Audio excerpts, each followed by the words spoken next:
It's so-called physiological sigh. See? Oh, wow.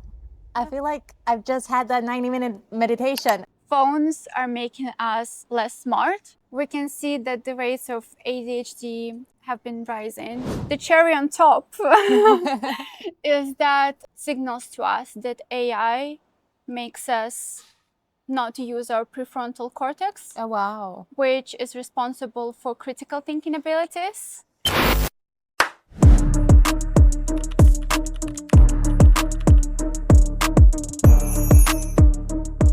Hello, everyone. Welcome back to Nadia's Lab.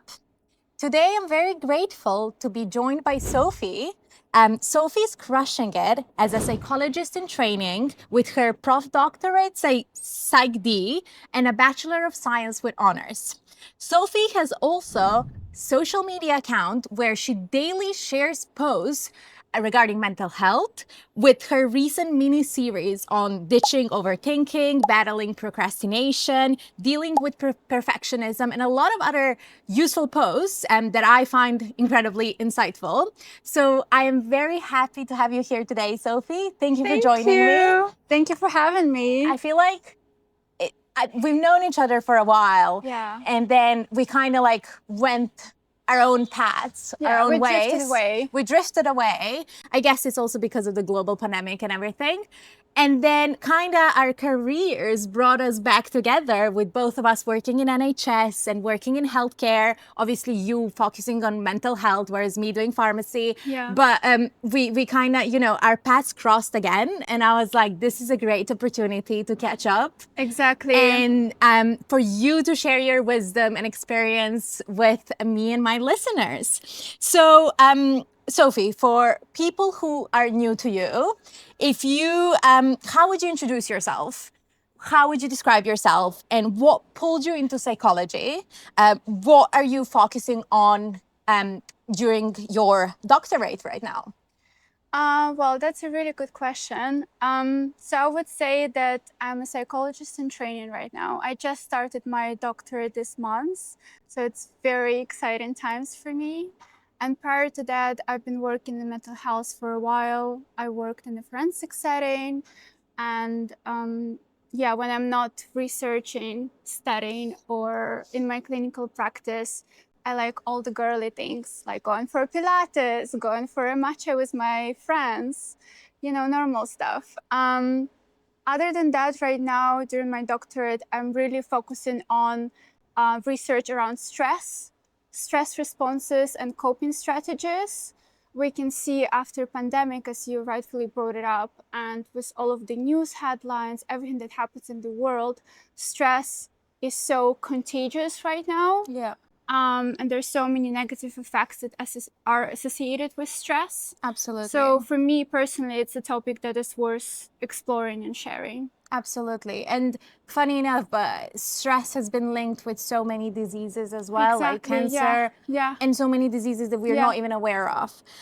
So you mentioned you, outside of being Psych D and psychology, what restores you? So you mentioned Pilates. Yeah. Is there anything that restores you and help you, get that energy back? That's a good question. I feel like walking in nature is definitely my go-to. And there is actually so much science behind it from the evolutionary perspective. And thinking back thousands and thousands years ago, we as humans, we lived in nature. Yeah. So that connection is deeply embedded in us. Yeah. What I really love to do is to go to Regent's Park. It's my favorite park in London for a walk. I would completely not listen to music, not listen to any podcasts, just listen to the nature sounds. Mm-hmm. If you can go on a walk and pay attention to things you can see, things you can hear, things you can smell. So really like grounding exercises as you do it. And if you can remember breathing at the same time at a slower pace, that is a life changer. That's going to restore you a lot. Please try it. Make a note of that. I'm definitely going to try that. I do love walking, but as you said, I often have headphones in and obviously I listen to my episodes like 300 times, but sometimes I agree, just listening what's around you it can be quite calming as well. Yeah, it really calms our nervous system. Yeah. And sometimes it's just something that we need, that switch off, other than bombarding ourselves with tons of information. Yeah. Just peace and calm. I agree. And if you were to give me your life in like 5 chapters or 5 sentences, briefly, what would that be? Just briefly. So I grew up in Ukraine. Yeah. So the first chapter would be me growing up in Ukraine, witnessing those challenges. Second part is I actually did an undergraduate degree in law before I came to London. Yeah. So my law degree and getting through that. Third chapter would be studying psychology degree in London and moving to London. That's where we met. Exactly. Fourth chapter, doing my placement year at the NHS service in a forensic setting. And finally, fifth chapter, starting my doctorate, which is right now. Exactly. But you mentioned NHS as well, and people might love it or hate it. I mean, I think NHS is brilliant for patients. From a patient perspective, working in NHS a little bit harder, but it gives you so much knowledge and experience, which It's is invaluable. Invaluable, exactly. Yeah, I learned so much there. And I wanted to ask you, so let's talk a little bit about overthinking, because I feel like it's part of everyone's life. Everyone does it. I feel like girls do it more than boys, but boys do it as well, I'm sure. Yeah. They just don't talk about it as much as we do. Could you like teach me or tell me like a 90-second circus breaker you'd use on a client mid-spiral, so like to stop overthinking? And do you think that there is any actually powerful thing about overthinking? Could overthinking benefit it in any way? Is there any useful part of overthinking that we don't want to kill, and it's fine to overthink sometimes? I'll start with your second question. Yeah. So I really don't think that there is anything useful about overthinking. Yeah. I think there is a clear distinction between thinking creatively and thinking outside of the box, preparing, planning, and overthinking. Yeah. So a good analogy with overthinking would be, imagine you're an airplane. Okay. Just wait I don't know where this is going, guys. Follow me Trust here. the process. Trust the process. So as an airplane, you have to go from point A to point B. Yeah. And you have certain amount of fuel, and you would follow a clear path and a clear direction. Okay. As you fly. Okay. You might run into a thunderstorm and you might go a little bit off the course, but you'll stay pretty much on the strict line. Okay. To follow the point B. If you're an airplane that was overthinking, you would go around the clouds, you would go up and down, you would make circles, and for a little bit, for a short amount of time, that's fine. But eventually, the fuel will run out and the plane will crash. And the same with our nervous system. So if you constantly overthink on a daily basis, what's going to happen? We'll activate our sympathetic nervous system, responsible for fight or flight. And what's going to happen there, it will lead us to chronic stress mode, leading to all of these horrible diseases that you mentioned earlier. Yeah. Your immune system will be suppressed, lots of inflammation at the same time, and that's where cardiovascular diseases come from. So really nasty things. Yeah. Yeah. And that second plane, I mean, I love this analogy. This is actually, when you started, I was like, what is she talking about? Where is she going with that? With this? But that second plane runs out of fuel, heads down, and doesn't get to the intended destination, right? Exactly. You just crash. And that's what happens when you're chronically stressed out. And that is all from overthinking, one of the main contributors. Yeah. So guys, do not overthink. And when you do, remember this plain story. And what do you think? Yeah. Sorry, what did you say? The second part. The second part. 90-second circus breaker you'd use to help someone stop overthinking when they catch themselves overthink. So when you overthink, your amygdala is this almond-shaped structure behind your ears. Okay. It's firing up. So imagine if you were at the dark alley And again, follow me with this one. And then you hear footsteps approaching from behind.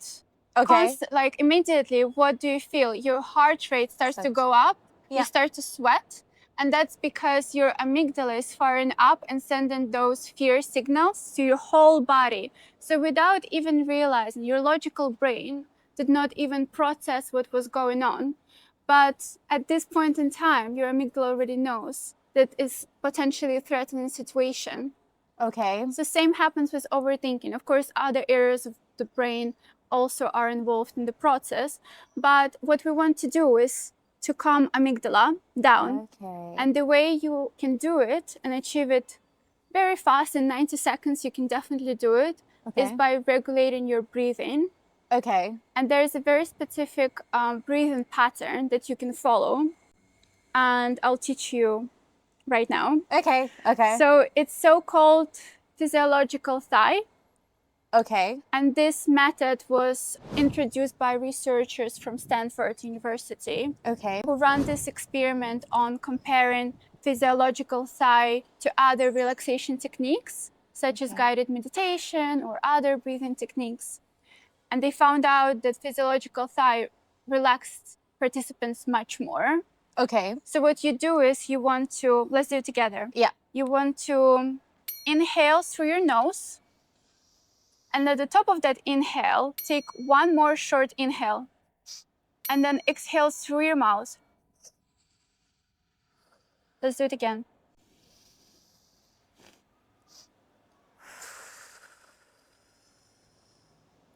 You see?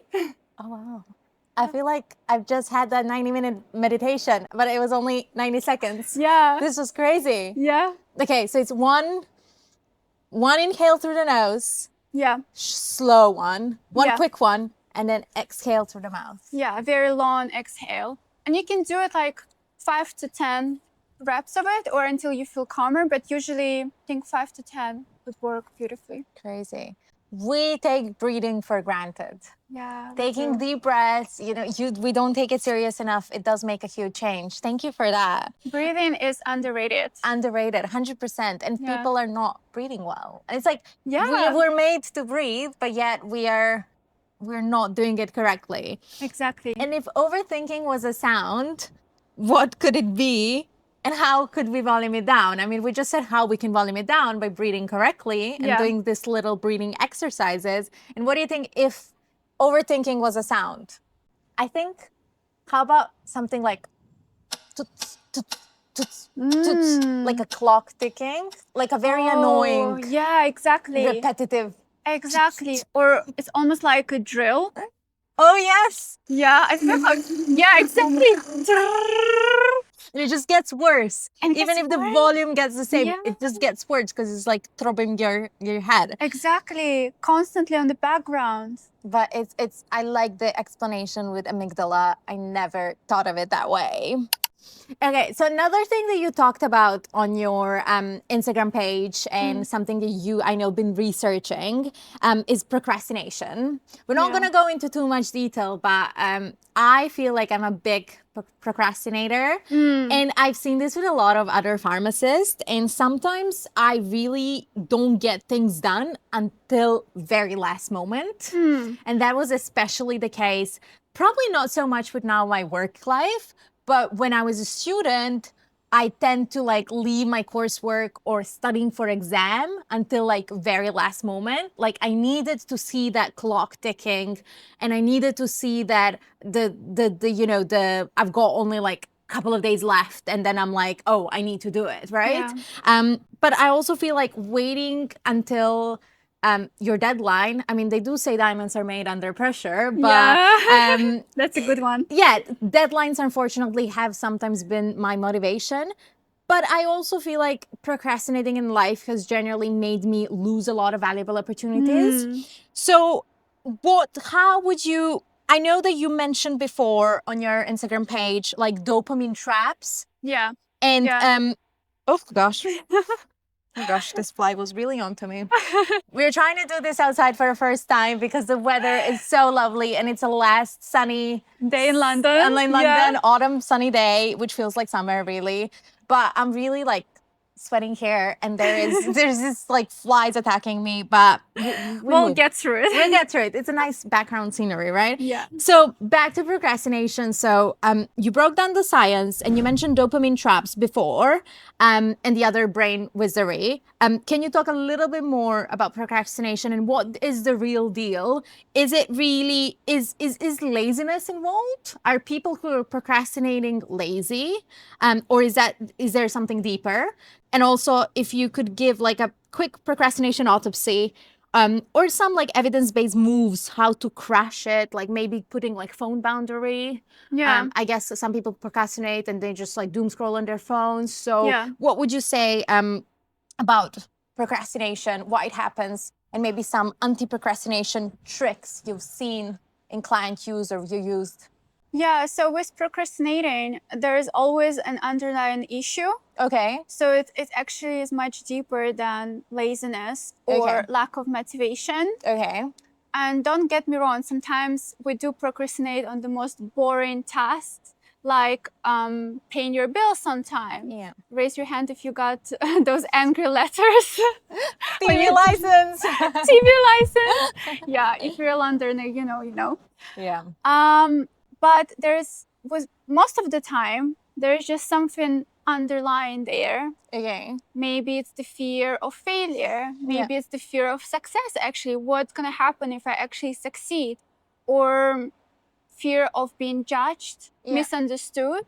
So with assignments and exams, most of it is the fear of failing. Yeah.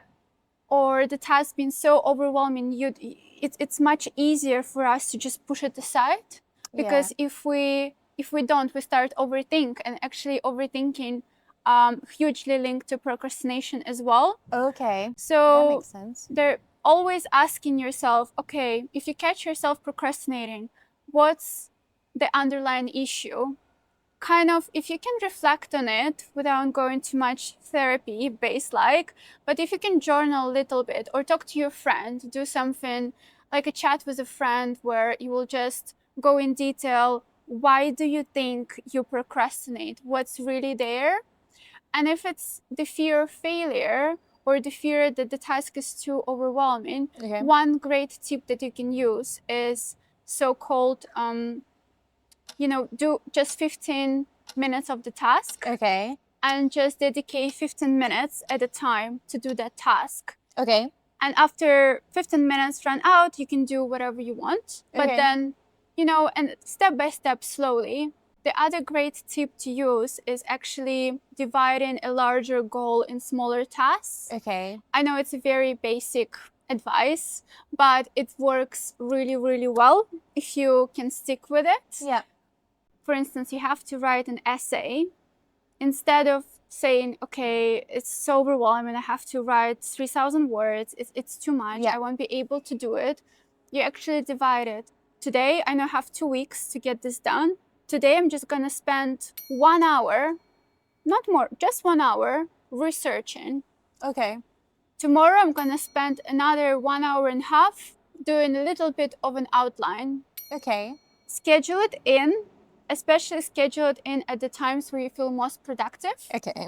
Whatever it is for you, maybe it's in the morning, maybe it's in the evening, we're all different. Absolutely. And that's where people get it really wrong, because you see on social media this notion of, okay, I'll get up at 5 a.m. and go for a run, and then I will work for 3 hours, and then I'll go and eat healthy salad. And that's how I'm going to go through the day. But we're all different. Absolutely. And we all wake up at different times. We go to bed different times. So our energy levels are so different. So work around that. Okay. Make it work for you, not against you. Okay. Perfect. So breaking the tasks into smaller pieces. Yeah, and really sticking to it. Yeah. So don't make it overwhelming. Okay. And really stick to it. Yeah. Take that accountability. So this kind of brings me also to motivation as well. I guess you have to be motivated in order to prevent procrastinating. What would you say is one tomorrow's micro habit that listener can test in 3 minutes, or in any like short amount of time? Just like micro habit that can help with motivation. Yeah. And also could help. That can also lead to reduction in procrastination, I guess, as well. Yeah, I have a good one. I love morning habits. Yeah. I'm a big fan of testing new ones and testing out which ones really work for me. Yeah.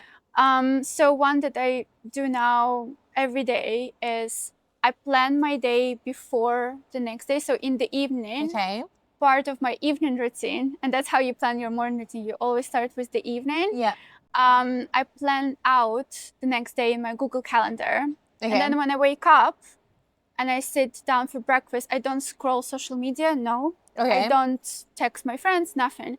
I just look at my calendar and I look at 3 things that I have to do that day. 3 most important tasks. Don't make it overwhelming. Okay. For instance, today I looked at my calendar and I saw I have this podcast with you, then I have another meeting, then I have a dinner.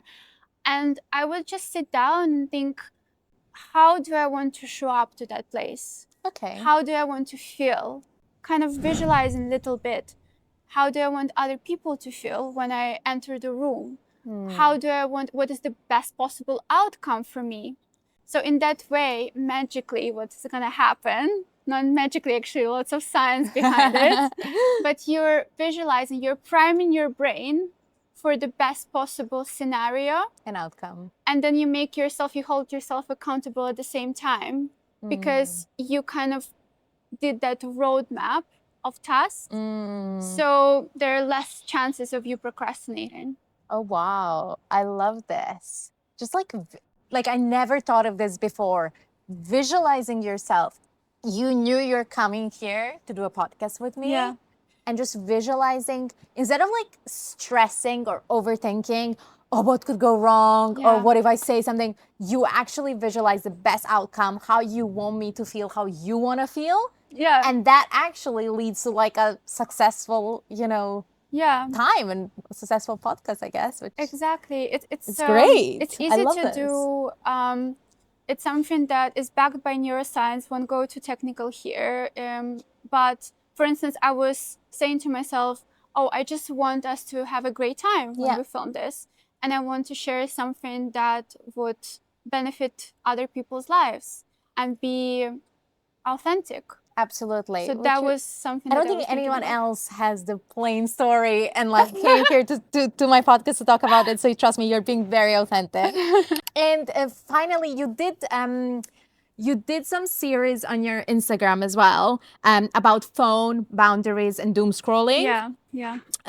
There is a lot of debate recently that phones are negatively impacting our mental health and our peace, and a lot of people are very proudly sharing on social media about, oh, I had a phone detox, I haven't looked at my phone during this trip, haven't taken any photos, and really lived in the moment. Yeah. So I was going to ask you, what are your thoughts on this, and how do you explain what are phones doing to our attention and mood? I'm gonna be very real with you. Okay. Phones are making us less smart. They're making us dumb. They make our attention span very low. Yeah. We can see that the rates of ADHD have been rising recently, and that one possible explanation can be due to social media and the phones and the short attention span. Yeah. Our brains were not designed to watch reels and TikToks, which last like 7 seconds each, and then to consume and bombard ourselves with this information. Phones make us lonely. Yeah. Because of social media again, and that comparison that people naturally have when they look at this perfect Insta pages, TikTok pages, and they just immerse themselves in that unrealistic environment. Yeah. Also, online connection is not the same as real human to human connection. And we could clearly feel that during COVID as well. Yeah. And there are many explanations for that. One being the oxytocin is not getting released as much when you're online and not face to face. And oxytocin is our happy hormone. So we really need that interaction. And yeah, the cherry on top is that there have been these recent studies that came out that signals to us that AI makes us not to use our prefrontal cortex, Oh, wow. which is responsible for critical thinking abilities. So there is a risk of developing dementia if you just ask ChatGPT to write essays for you. Crazy. Yeah, I know. It's so scary. Stop. But I guess, you know. Sorry for being so negative. I know, but you're totally right. And we are all relying on AI so much, and it has made our life so much easier in so many ways. And I definitely use it quite frequently. Same. But, you know, before, like, if I wanted some valuable information, I'll go to a library, find a book, research for it, spend like 30, 40 minutes doing my research. And now you can kind of just ask ChatGPT Pro and it gives you an answer. Like, obviously, whether that answer is 100% accurate, we don't really know always. Yeah, we have to check. Yeah, we need to double check as well. ChatGPT does make mistakes. But yeah, we are relying on it so much. And, you know, the thing about brain, I guess, is use it or lose it. Right? Yeah. Like a lot of things in life. And if you're not using it, you might lose it. And what are the best boundaries that don't feel like punishment? Like, how would you reduce this overusing of the phone and doom scrolling and all of that?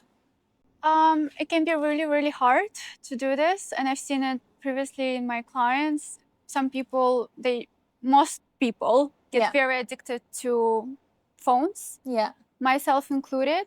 I actually had to delete my Instagram. Yeah. All of my social media for 3 years. Yeah, 3 years. 3 years. Disappeared. Just go cold turkey with it because I knew how it was negatively impacting me. How was that experience? Going without Yeah. any social media. Honestly, it was really great. At first, I was like this addict. The first month was so hard. You know, where are the likes? Where are the comments? What's going on? And you know, before I had this very successful page that I had, and I was really addicted to it. I would spend hours on Instagram. I think 4 hours a day. Yeah. I think most it's people embarrassing, do. but Most people do. I'm being very realistic. So right now, because recently I restarted my Instagram, the boundary that I use, and it's non-negotiable for me, works really well personally because it doesn't really feel like punishment. I have this 9 to 9 rule. Okay. So before 9 a.m., I don't use any of my social media. Okay. And then after 9 p.m., I also don't use any social media. So no night scroll. Amazing. No. And then, you know, your focus levels increase because you're not bombarded with that information. To be very honest, when I wake up, I don't look at my phone at all. Yeah. I just switch off my alarm. And for at least an hour, I don't look at any of the messages, nothing at all. Some days are better, some days are worse. But recently I heard this explanation, and I think that really prompted me to take it more seriously. Okay. So this guy was saying, imagine when you wake up and you just open your eyes, you don't know what you're disoriented, you're dehydrated, and then your boss walks in and starts saying, where's that report? Why didn't you follow up on that email? Then your mom walks into the room and stands over and starts shouting, oh, Nadia, why didn't you text me last night? Or what's going on? And then another colleague says to you, what's up? Go for drinks this weekend? Imagine. So the same happens when you wake up and you take your phone. Absolutely. Yeah, just imagine the pressure 100%. That you're putting. And also right before going to bed.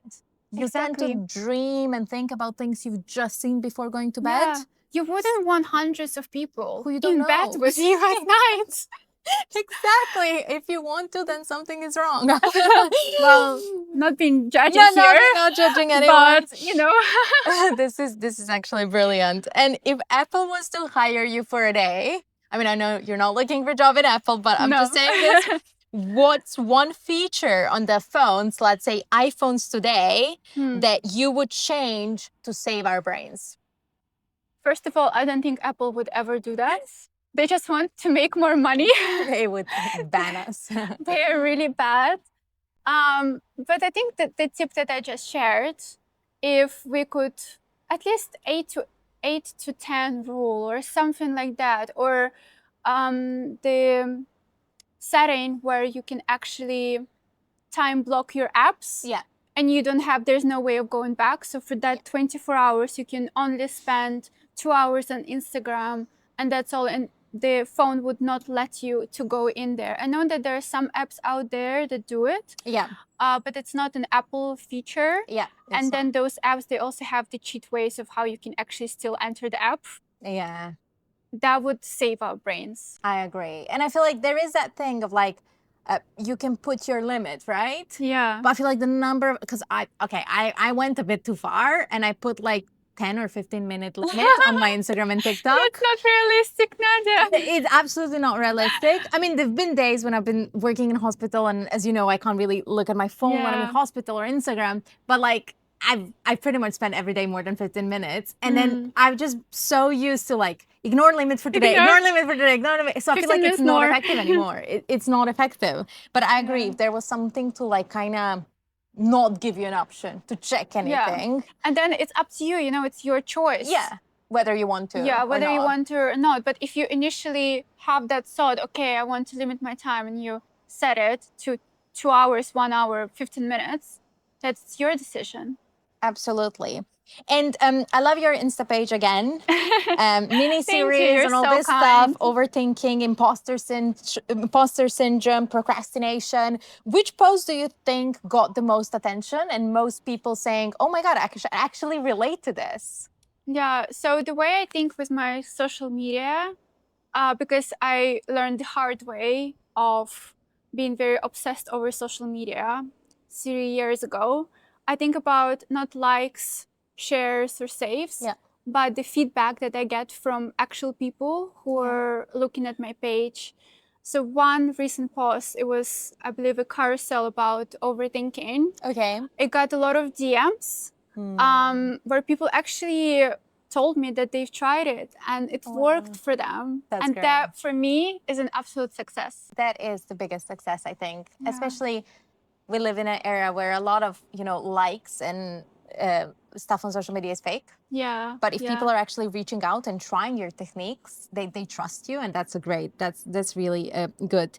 And couple of last questions before I let you go, because I know we've been sitting here in sun for like an hour. One book that you would say actually changed a habit, or that you would recommend listeners to read? Very basic, Atomic Habits. Atomic Habits. I think everyone has heard about that book. Yeah. I read it. Yeah, you have to. You kind of have to. So good. Yeah. I hope I can convince you. I'm definitely gonna read it. Yeah. So I read it a very long time ago, and that's how my journey of self-improvement, little habits that can really make lasting change started. Okay. A lot of it is just repetition, but the main idea behind it is just gold, and basically 1% at a time. I know we're all ambitious people, we're all perfectionists, we all tend to overthink, but just give yourself some credit, give yourself some love. If you can improve today just by 1%, that was already an amazing result. Absolutely. Great. And a red flag mental health tip you see online. So a mental health tip that you see online that you don't agree with, or in real life, it doesn't have to be online. I'm not too sure. I haven't seen something on the top of my mind.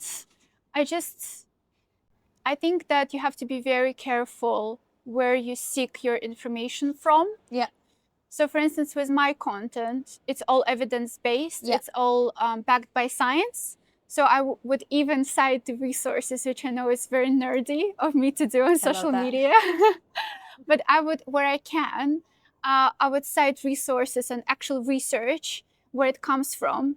But what you can often see on social media, particularly TikTok or Instagram, YouTube not so much, people who lack training, they call themselves therapists, and then they share advice, and they make it sound, they even put that they're therapists, but if you go on their website, you will see that they don't have the qualifications. I would just be very careful, where do you source your information from? Absolutely, 100%. And if therapy got rebranded, what would you call it? I would call it something like self-growth. I like that. It sounds better.